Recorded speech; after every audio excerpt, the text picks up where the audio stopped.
Hello, this video offers up the cream of contextual links, something fresh, interesting, relevant to serve up to the examiner, allowing your work to stand out for all the right reasons.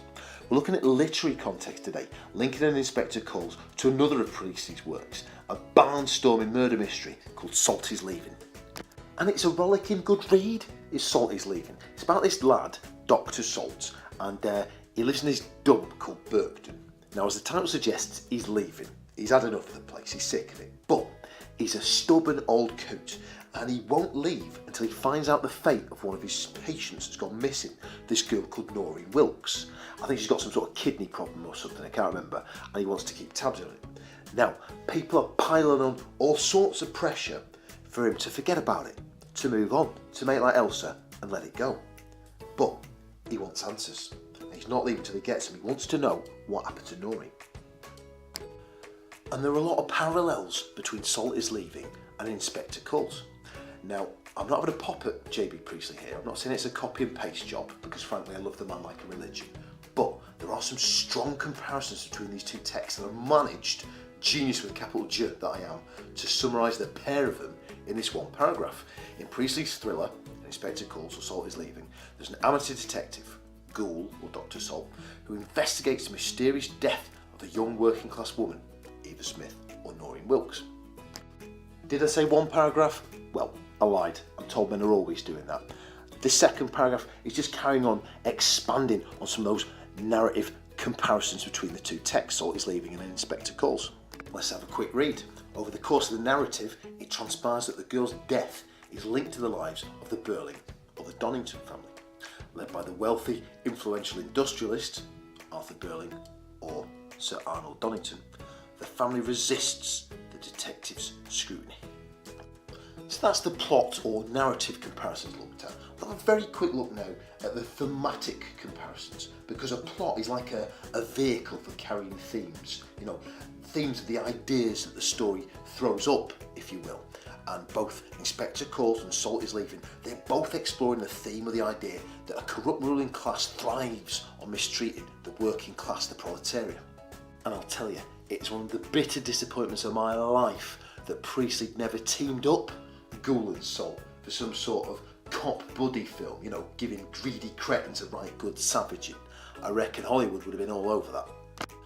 Over the next few slides, we're going to cement the similarities between these two texts and Inspector Calls and Salt is Leaving before we turn out those jazzy contextual paragraphs, the like of which are going to have the examiner whooping like an LA cheerleader. First up, we've got the victims of these two narratives. You've got Eva from Inspector Calls and Noreen from Salt is Leaving. Two victims of bourgeois abuse who pay with their lives for being the playthings of the posh. Two lively working class girls whose deaths are in some way linked to these powerful bourgeois families. And we'll switch now from abused to abuser, exploited to exploiter. We all know Mr. Burling, that selfish, greedy buffoon, famous for acting dumbly and brumly. Well, he's got a spiritual sibling in Sir Arnold Donington, Salt is Leaving. This is a local capitalist, a big cheese, who, you know, spearheads a big business. And I'm certainly not giving away the killer by saying that Arnold Donington is in some way involved with the crime. A bit like, I suppose, Burling is in some way involved with the death of Eva. I don't know about you, I'm wary of playing armchair psychiatrist, but I reckon it's fair to say that old JB Priestley would be probably pretty bitterly frustrated in 1966. I mean, let's put it in context. 20 years after he wrote an Inspector Calls, he's still feeling compelled to knock out a novel that's shedding light on the vices and sins of the ruling class, you know, the way they destroy the lives of the poor. I mean, after all that fire and blood and anguish, World War II, the huge improvements in British people's lives on the back end of the welfare state, you've still got smug rich fools free and mistreat the common man and woman. I'd reckon that'd grind Priestley's gears something wicked. But enough of my pretentious pontifications. Let's crack on with rolling out the money shots, those level 9 contextual paragraphs for your essays that are awaiting your eagle-eyed scrutiny. GOOLE, as you can see, is maybe overselling them a little, but the next slide you see is going to be stuffed with level 9 goodness to stitch into a response that you've written on, say, GOOLE or the theme of secrets or something like that. Have a look at this. Have a read of this at your leisure. It encapsulates in that examiner-friendly academic style of writing some of the ideas we've bounced about. Just to clarify some of those words in purple, motif is like an image or a symbol. Bourgeoisie means middle class. A whodunit is a murder mystery. Eponymous means the name of the person is mentioned in the title, so Macbeth is the eponymous hero of Macbeth.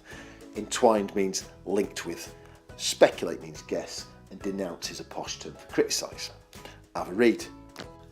It's funny, people think I'm being a real snarky marky when I say I don't care if you don't buy my book. It's not about me really. I mean, if I was itching to hawk this thing, I'd put it at the start of the video.